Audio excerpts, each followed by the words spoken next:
महिमा यीशु प्रभु जी गाते आते हैं तुझ पास जीवन जल के प्यास एक ही तो है आस जग निर्माता मुक्तिदाता जीवन जल देखा जीवन जल देखा जीवन जल देखा। जीवन जल कार्यक्रम देखने वाले सभी दर्शकों को प्रभु यीशु मसीह के मधुर नाम में नमस्कार। Living waters gospel broadcast Mumbai में एक रेडियो सेवा है। इसे हेराल्ड मैग्रेगर 1953 में जब ये न्यूजीलैंड से आए आरंभ किए थे, जो आज तक परमेश्वर की दया से अच्छी तरह से चल रही है। इसके लिए परमेश्वर की स्तुति हो। इसके अलावा 2013 से टीवी प्रोग्राम भी चालू है, उसके लिए परमेश्वर की स्तुति हो। मुझे उम्मीद है कि आप ये प्रोग्राम्स देख रहे हैं और परमेश्वर का आशीष पा रहे हैं और आपके जीवन में भी परमेश्वर का महान योजना पा रहे हैं। हमारे कार्यक्रम का ये मुख्य उद्देश्य जो परमेश्वर का वचन बाइबल में जो लिखा है उसको समझाने के लिए है। परमेश्वर का वचन कहता है, आप सत्य को जानो और सत्य आपको स्वतंत्र करेगा। प्रभु यीशु मसीह वो सत्य है, जिसने उसे जाना है वो स्वतंत्रता पाए हैं। हम वही उसका ही गवाही है और हमारे जैसे कई लोग यीशु मसीह को पहचाने और स्वतंत्र हो गए हैं। क्या आपने प्रभु यीशु मसीह को आपका उद्धारकर्ता जाना है? जो आप जीवन जल प्रोग्राम निरंतर देखते रहे और आशीष पाते रहे। परमेश्वर आपको आशीष दे। धन्यवाद। जीवन जल कार्यक्रम देखने वाले सभी दर्शकों को जगत के उद्धारकर्ता प्रभु यीशु मसीह के पवित्र नाम में नमस्कार। यूहन्ना अध्याय 7 पद 37 में पवित्र शास्त्र में यह लिखा हुआ है कि यीशु ने लोगों को पुकार कर कहा, यदि कोई प्यासा है तो मेरे पास आकर पिए। जो मुझ पर विश्वास करेगा उसके हृदय में से जीवन के जल की नदियाँ बह निकलेगी। क्या आप जीवन में प्यासे हो या सच्चाई की तलाश में हो? प्रभु यीशु मसीह आपके प्यास को बुझाना चाहते हैं, आपके सवालों का जवाब देना चाहते हैं। प्रभु यीशु मसीह के मधुर और मीठे नाम में मेरा नमस्कार। प्रियो, आज हम फिलेमोन को लिखी गई पौलुस की पत्री से प्रभु यीशु मसीह के विषय में, प्रभु यीशु मसीह के कार्यों को, प्रभु यीशु मसीह के व्यक्तित्व को, कुछ विषय उसमें से सीखने की कोशिश करेंगे। हम इस पत्रिका में आज सबसे पहले परमेश्वर के चुने हुए इस विषय पर मनन करेंगे। लेकिन पहले इस पत्रिका का हम परिचय ले लें। ये पत्रिका पौलुस ने लिखी है। पौलुस जो प्रभु यीशु मसीह का दास है और प्रेरित होने के लिए बुलाया गया है और परमेश्वर के उस समाचार के लिए अलग किया गया जिसके विषय में परमेश्वर ने अपने भविष्यद्वक्ताओं के द्वारा पुराने नियम के पवित्र शास्त्र में प्रतिज्ञा की थी, जो शरीर के भाव से तो दाऊद के वंश से उत्पन्न हुआ और पवित्रता की आत्मा के भाव से मरे हुओं में से जी उठने के कारण सामर्थ के साथ परमेश्वर का पुत्र ठहरा। पौलुस उस प्रभु यीशु मसीह का सुसमाचार का प्रचारक ठहरा। पौलुस ने अपने जीवन में मिशनरी यात्राएं की और इन्हीं मिशनरी यात्राओं के दौरान फिलेमोन ने पौलुस के द्वारा सुसमाचार को सुना। फिलेमोन को प्रभु यीशु मसीह के व्यक्तित्व और प्रभु यीशु मसीह के कार्यों के विषय में पौलुस के सुसमाचार के द्वारा पता चला और फिलेमोन का उद्धार हुआ। प्रियो, फिलेमोन के घर पर एक मंडली इकट्ठा होती थी। फिलेमोन के घर पर एक कलीसिया इकट्ठा होती थी और फिलेमोन, उसका परिवार इस मंडली और उसके संतगणों का प्रेम और विश्वास के साथ सेवकाई करते थे। पौलुस उसी दौरान रोम पहुंचा, जहां पर वो कैद में था। और इसी दौरान फिलेमोन का एक दास था, उस दास का नाम उनेसिमुस ने फिलेमोन को धोखा दिया, उसके घर में कुछ चोरी की और वहां से वो रोम भाग निकला। रोम पहुंचकर वो इस आशा में जीवन बिता रहा था कि रोम की बड़ी भीड़ में वो गुम हो जाएगा, कोई उसे ढूंढ नहीं पाएगा। लेकिन प्रियो, परमेश्वर का वचन कहता है वह पौलुस से मिला। पौलुस से मिलने के बाद उसने सुसमाचार सुना और प्रभु यीशु मसीह को अपना उद्धारकर्ता स्वीकार किया। उनेसिमुस के उद्धार के बाद जब उसने पौलुस को बताया अपने पिछले जीवन के विषय में, तब पौलुस ने फिलेमोन को और कोलिसी में जो मंडली मिलती है, कलीसिया है, उस कलीसिया को पत्रिका लिखी। यह पत्रिका फिलेमोन जिससे हम अध्ययन कर रहे हैं, ये पौलुस ने फिलेमोन को व्यक्तिगत रीति से लिखी। आइए हम फिलेमोन को लिखी गई पत्री, जिसमें सिर्फ 25 वचन हैं, उसमें हम 10वां वचन पढ़ें। मैं अपने बच्चे ओनेसिमुस के लिए, जो मुझसे मेरी कैद में जन्मा है, तुझसे विनती करता हूँ। मेरे प्रियो, हम इस वचन से शुरुआत करेंगे। हमने यहाँ देखा कि पौलुस ओनेसिमुस को अपना बच्चा कहता है और कहता है कि वह मेरी कैद में उत्पन्न हुआ है।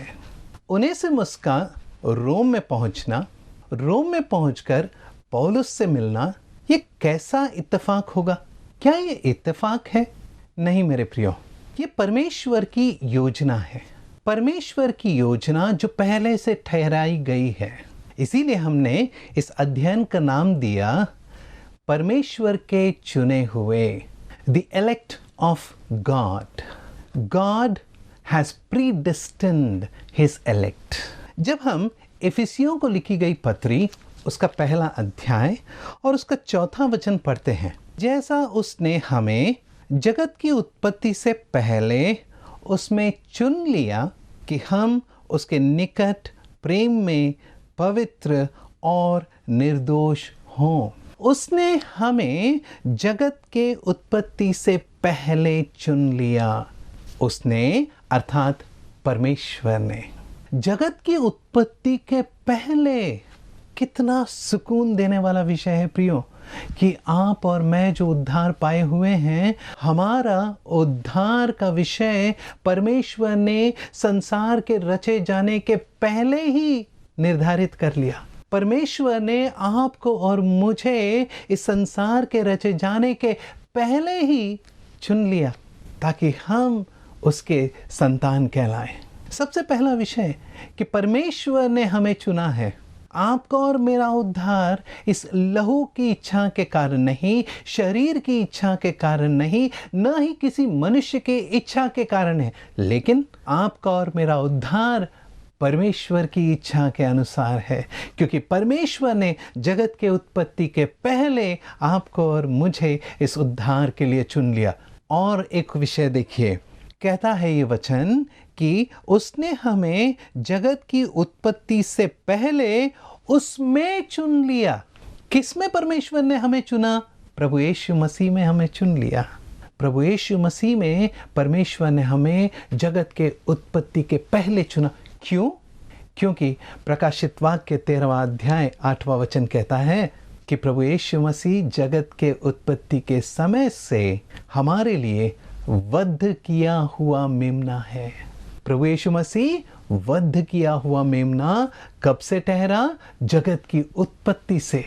मेरे प्रियो, कितना सुकून देने वाला ये विषय है, कितना अद्भुत ये विषय है, कितना मनोहर ये विषय है। आज संसार में जहाँ क्लेश है, जहाँ तंगी है, जहाँ बीमारी है, जहाँ एक दूसरे को धोखा देना है, ओ मेरे प्रियो, ऐसे समय में जब हम परमेश्वर के वचन से ये सुनते हैं, सीखते हैं कि परमेश्वर ने हमें जगत की उत्पत्ति के पहले से उद्धार के लिए चुन लिया, वो भी प्रभु यीशु मसीह में, कितना आनंद वाला विषय है, कितना सुकून देने वाला विषय है।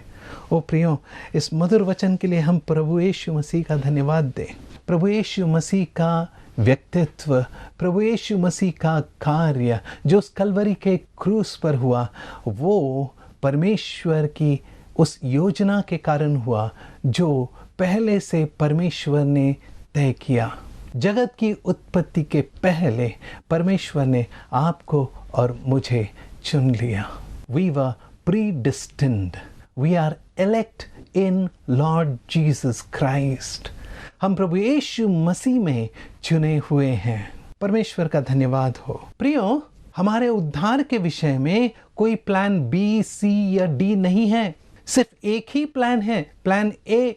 उसके अलावा और कोई योजना नहीं। परमेश्वर ने सिर्फ एक योजना बनाई, प्रभु यीशु मसीह के द्वारा हमारा उद्धार है। प्रभु यीशु मसीह का धन्यवाद हो। इस विषय पर जब हम रोमियों को लिखी गई पत्री उसका 8वां अध्याय और 29 और 30 वचन, परमेश्वर ने जो हमें चुना, कब चुना प्रियो? जगत के उत्पत्ति के पहले। किस में चुना प्रियो? प्रभु यीशु मसीह में। कब चुना? जगत की उत्पत्ति के पहले। परमेश्वर ने जो तय किया, ठान लिया, और परमेश्वर ने जो हमें चुना, किस लिए चुना प्रियो? हमारे चुने जाने का उद्देश्य क्या है? कि हम इस संसार में रहते हुए प्रभु यीशु मसीह के स्वरूप में हो। हम अंश व अंश प्रभु यीशु मसीह की तरह बदलते जाएं। प्रभु यीशु मसीह के स्वरूप में हम बने। परमेश्वर की कितनी अद्भुत ये उद्धार की योजना है। जब मैं सोचता हूँ इस वचन के विषय में प्रियो, तो मुझे परमेश्वर का ये वचन, उद्धार का वचन, उद्धार के विषय में मोतियों की पिरोई हुई एक माला की तरह लगती है, जिसमें वो माला बनाने के लिए एक एक मोती को जोड़ा जाता है। परमेश्वर ने पहले से हमें जान लिया, पहली मोती। जिन्हें उसने जान लिया उन्हें पहले से ठहराया भी है, दूसरी मोती। और जिन्हें उसने पहले से ठहराया उन्हें अपने पुत्र के स्वरूप में हो जाएं, इसके लिए ठहराया, तीसरी मोती। फिर चौथी मोती देखिए, जिन्हें उसने पहले से ठहराया उन्हें बुलाया है, और जिन्हें उसने बुलाया उन्हें, उनके विषय में क्या कहा? उन्हें धर्मी भी ठहराया। और फिर आखिरी मोती, जिन्हें उसने धर्मी ठहराया उन्हें उसने महिमा भी दी है। हाँ मेरे प्रियो, हमारे प्रिय प्रभु यीशु मसीह में हम जो चुने हुए हैं, हमें परमेश्वर ने बड़ी आशीष दी है। क्या ओनेसिमस को परमेश्वर ने पहले से चुना? क्या ओनेसिमस को परमेश्वर ने इसीलिए चुना कि वह पौलुस से मिले और उसका उद्धार हो, ताकि वह भी प्रभु यीशु मसीह के स्वरूप में हो, ताकि वह भी बुलाया जाए, ताकि वह भी धर्मी ठहरे, ताकि वह भी महिमा पाए? मेरे प्रियो, एक बार मेरे साथ सोचिए, जब ओनेसिमस रोम पहुंचा, रोम की जनसंख्या 10 लाख थी, और इन 10 लाख जनसंख्या वाले शहर में ओनेसिमस कहीं भी गुम हो सकता था, ओनेसिमस कहीं भी जा सकता था। उसका पौलुस से मिलने की संभावना कितनी है? 10 लाख मौकों में एक मौका। लेकिन देखिए, ये परमेश्वर का ठहराई हुई योजना है, जिसके अनुसार ओनेसिमस सीधे पौलुस से मिला। मैं ये विश्वास करता हूं कि ओनेसिमस जब रोम पहुंचा तो उसने पहले के शुरुआत के कुछ दिन उस उड़ाऊ पुत्र की तरह बिताए होंगे ऐशो आराम में, क्योंकि वहाँ की चकाचौंध, वहाँ का धन, वहाँ की संपत्ति और जो वैभव उसने देखा होगा, उसने आराम का जिंदगी, ऐशो आराम की जिंदगी वहाँ पर बिताई होगी। आपको उड़ाऊ पुत्र की कहानी याद है ना, जो दृष्टांत प्रभु यीशु मसीह ने हमें सिखाया। हाँ प्रियो, उस उड़ाऊ पुत्र का क्या हुआ? वह भी तो अपने पिता का भाग और संपत्ति लेकर शहर में गया। बड़े शहर में जाकर उसने क्या किया? अपने मित्रों के साथ उस धन को उड़ा दिया। और फिर वो कहाँ पहुंचा? सुअरों के पास। वो जो खाते थे वो भी उसे खाना पड़ा। हाँ प्रियो, कितना दुर्भाग्यशाली वो जीवन है जिसमें पाप कूट कूट के भरा है।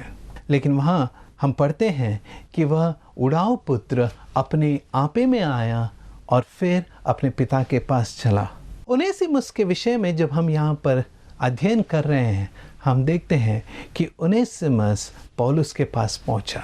ओनेसिमुस जब उस पाप के बोझ में था, ओनेसिमुस ने जब उस पाप को अपने जीवन में देखा जो उसके जीवन में आ पड़ा है, क्योंकि वह फिलेमोन को धोखा देकर उसके घर चोरी करके रोम पहुंचा है, तो प्रियो वो इस पाप के बोझ को उठा नहीं सका। और फिर हम वचन में पौलुस के द्वारा पढ़ते हैं, फिलेमोन की पत्री पहला अध्याय 10वां वचन, मैं अपने बच्चे ओनेसिमुस के लिए जो मुझसे मेरी कैद में जन्मा है तुझसे विनती करता हूँ। पौलुस अब इस उद्धार पाए हुए ओनेसिमुस के लिए फिलेमोन से विनती कर रहा है। पौलुस चाहता है कि ओनेसिमुस अब फिलेमोन से मिल जाए, फिलेमोन और ओनेसिमुस के बीच मेल मिलाप हो। प्रियो, आपने गौर किया क्या यहाँ पर कोई संजोग की बात है? नहीं ना, ये बातें परमेश्वर के द्वारा पहले से तय की गई हैं। परमेश्वर ने उन्हें पहले ही चुन लिया, किन्हें? जो उसके पुत्र के स्वरूप में हो, ताकि वे उसके लेपालक पुत्र हों, ताकि वे सुसमाचार को सुने, ताकि वे उद्धार पाएं और परमेश्वर पिता को अब्बा पिता कहकर पुकार सके। प्रियो, जब भी मैं इस शब्द को सुनता हूँ कि हम, और मैं विचार करता हूँ कि हम परमेश्वर को अपना अब्बा पिता कहकर पुकारते हैं, कितने धन्य हैं हम। गेत्सेमनी का वो बगीचा याद है ना? प्रभु यीशु मसीह वहाँ उस अंधियारे में घुटनों के बल क्या प्रार्थना कर रहे हैं? अब्बा पिता। कितने धन्य हैं हम जो अपने परमेश्वर को अब्बा पिता कह पाते हैं। ये धन्यता आपको और मुझको कहाँ से मिली? ये धन्यता आपको और मुझे, ओनेसिमुस को, फिलेमोन को, पौलुस को, हम सभी को प्रभु यीशु मसीह के द्वारा मिली। परमेश्वर का धन्यवाद हो कि परमेश्वर ने हमें चुना ताकि हम उसके पुत्र बने, उसके लेपालक पुत्र बने। जब हम इस विषय को देखते हैं तो यहाँ पर पौलुस फिलेमोन को लिखते समय कह रहा है, हे मेरे भाई फिलेमोन, हे मेरे सहकर्मी फिलेमोन, मैं तुझसे अपने हृदय की बात कह रहा हूँ। क्या? ओनेसिमुस को परमेश्वर ने पहले से जाना है, ओनेसिमुस को परमेश्वर ने पहले से ठहराया है। ओनेसिमुस को परमेश्वर ने पहले से इसीलिए ठहराया ताकि ओनेसिमुस प्रभु यीशु मसीह के स्वरूप में हो। परमेश्वर ने ओनेसिमुस को बुलाया है और उसे धर्मी भी ठहराया है और उसे महिमा भी दी है। वही महिमा जो तुझे मिली है, वही महिमा जो मुझे मिली है, वही महिमा जो आपको और मुझे मिली है। पौलुस उस विषय को फिलेमोन के सामने प्रस्तुत कर रहा है, फिलेमोन को याद दिला रहा है कि प्रभु यीशु मसीह में हम सभी चुने हुए लोग हैं। परमेश्वर ने हमें चुना है। यूहन्ना रचित सुसमाचार उसका पहला अध्याय और उसके 12-13 वचन जब हम पढ़ते हैं तब यहाँ पर हम देखते हैं, परंतु जितनों ने उसे ग्रहण किया उसने उन्हें परमेश्वर के संतान होने का अधिकार दिया, अर्थात उन्हें जो उसके नाम पर विश्वास रखते हैं, वे न तो लहू से, न शरीर की इच्छा से, न मनुष्य की इच्छा से, परंतु परमेश्वर से उत्पन्न हुए। अपने उद्धार के विषय में सोचिए आप, क्या आप लहू की इच्छा से उत्पन्न हुए हैं? क्या आप शरीर की इच्छा से उत्पन्न हुए हैं? या फिर आप किसी मनुष्य की इच्छा से उत्पन्न हुए? ना मेरे प्रियो, हम परमेश्वर की इच्छा के अनुसार उत्पन्न हुए हैं। याकूब की पत्री पहले अध्याय में हम पढ़ते हैं कि हम परमेश्वर के सत्य के वचन के द्वारा उत्पन्न हुए हैं।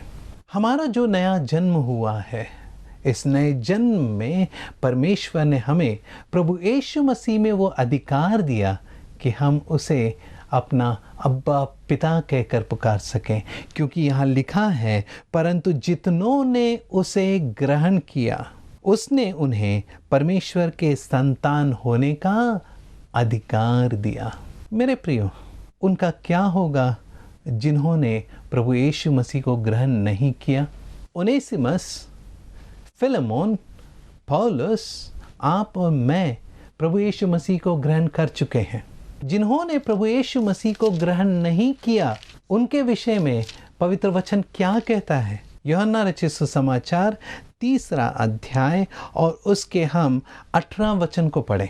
जो उस पर विश्वास करता है उस पर दंड की आज्ञा नहीं होती, परंतु उस पर विश्वास नहीं करता वह दोषी ठहर चुका, इसलिए कि उसने परमेश्वर के इकलौते पुत्र के नाम पर विश्वास नहीं किया। जिसने प्रभु यीशु मसीह के नाम पर विश्वास नहीं किया वह दोषी ठहर चुका है। मेरे प्रियो, परमेश्वर के वचनों के आधार पर, परमेश्वर के वचन आपको जिन्होंने उद्धार नहीं पाया है, ये आह्वान देता है कि आप परमेश्वर के इन सत्य वचनों को जानें, प्रभु यीशु मसीह के कार्य को पहचानें और प्रभु यीशु मसीह को अपना उद्धारकर्ता स्वीकार करें। और जिन्होंने उद्धार पाया है, हम मिलकर परमेश्वर की स्तुति करें, परमेश्वर की आराधना करें, परमेश्वर को हम धन्यवाद दें, क्योंकि परमेश्वर ने हमें उसके संतान होने का अधिकार दिया है। पौलुस फिलेमोन को लिख रहा है कि हे फिलेमोन, क्या तू ओनेसिमस को, जो परमेश्वर के द्वारा चुना हुआ है, उसका स्वीकार नहीं करेगा? जो परमेश्वर का चुना हुआ है, जो परमेश्वर का ठहराया हुआ है, क्या तू उसका स्वीकार नहीं करेगा? प्रियो, आप और मैं कितनी बार हम कलीसिया में अपने आसपास इर्द गिर्द देखते हैं, कितने भाई बहन हैं जिन्हें परमेश्वर ने पहले से ठहराया है, जिन्हें परमेश्वर ने पहले से चुना है, जिन्हें परमेश्वर ने अपने पुत्र के नाम में पुकारा है, हम उन्हें स्वीकार नहीं कर पाते। हम उनमें इस सांसारिकता की रीति पर दोष लगाते हैं और दोष ढूंढते हैं। हम ये भूल जाते हैं कि वही परमेश्वर जिसने हमें उद्धार दिया है, उसी परमेश्वर ने हमारे इन भाई और बहनों को उद्धार दिया है। वही वो परमेश्वर है जिसने इन्हें चुना है, और हम इस विषय को भूलकर उन्हें स्वीकार नहीं करते। फिलेमोन को पौलुस लिख रहा है कि ओनेसिमस को स्वीकार करें। क्यों? क्योंकि ओनेसिमस अब परमेश्वर का चुना हुआ, परमेश्वर का संतान है। प्रियो, क्या आप जानते हैं कि परमेश्वर के संतान का क्या स्थान है? कहाँ पर हैं आप? जब हम इफिसियों को लिखी गई पत्री उसका 2 अध्याय पढ़ते हैं, उसके 5वें और 6वें वचन की ओर ध्यान दें। जब हम अपराधों के कारण मरे हुए थे तो हमें मसीह के साथ जिलाया। अनुग्रह ही के कारण तुम्हारा उद्धार हुआ है, और मसीह यीशु में उसके साथ उठाया और स्वर्गीय स्थानों में उसके साथ बिठाया। कितना सुंदर आश्वासन ये है, कितना सुंदर ये वचन है जो हमें सिखाता है कि हम जो अपने पापों और अपराधों के कारण मरे हुए थे, प्रभु यीशु मसीह ने हमें जिलाया और परमेश्वर ने हमें प्रभु यीशु मसीह के साथ स्वर्गीय स्थानों में बिठाया। प्रियो, परमेश्वर के इन मधुर वचनों के लिए हम उसका धन्यवाद दें और इस विषय पर हम मनन करते रहें और परमेश्वर की स्तुति करते रहें कि उसने हमें जगत के उत्पत्ति के पहले से ठहराया है। आइए आंख बंद करें। प्यारे परमेश्वर, हम आपको धन्यवाद देते हैं कि आपने हमें जगत की उत्पत्ति के पहले चुन लिया ताकि हम प्रभु यीशु मसीह में उद्धार पा सकें, ताकि हम प्रभु यीशु मसीह के स्वरूप में बदलते जाएं, ताकि हम प्रभु यीशु मसीह के साथ स्वर्गीय स्थानों में बिठाए जा सके। आपके इस अनुग्रह के लिए हम आपका धन्यवाद देते हैं, प्रभु यीशु मसीह के मधुर और मीठे नाम में, आमीन। अगर परमेश्वर ने इन वचनों के द्वारा आपसे बातें की है और आप इस विषय पर अधिक जानकारी चाहते हैं या किसी प्रार्थना के विषय को बांटना चाहते हैं, तो निस्संदेह हमसे संपर्क करें। हमारा पता है जीवन जल नव भावना बिल्डिंग 422 SVS रोड, post box number 19161, Prabha Devi, Mumbai 400025। प्रार्थना एवं मुफ्त बाइबल करस्पॉन्डेंस कोर्स के लिए हमें संपर्क करें। अपना नाम और पूरा पता तुरंत SMS करें। Mobile number 098-925-80744। फिर एक बार 098-925-80744। Email ID gospelbroadcast@yahoo.com। Web address www.lwg.b.org। YouTube address जीवन जल TV@YouTube। जीवन जल कार्यक्रम को हर सोमवार शाम 6:30 बजे और हर शनिवार रात 9 बजे इसी चैनल पे आप देख सकते हैं। धन्यवाद।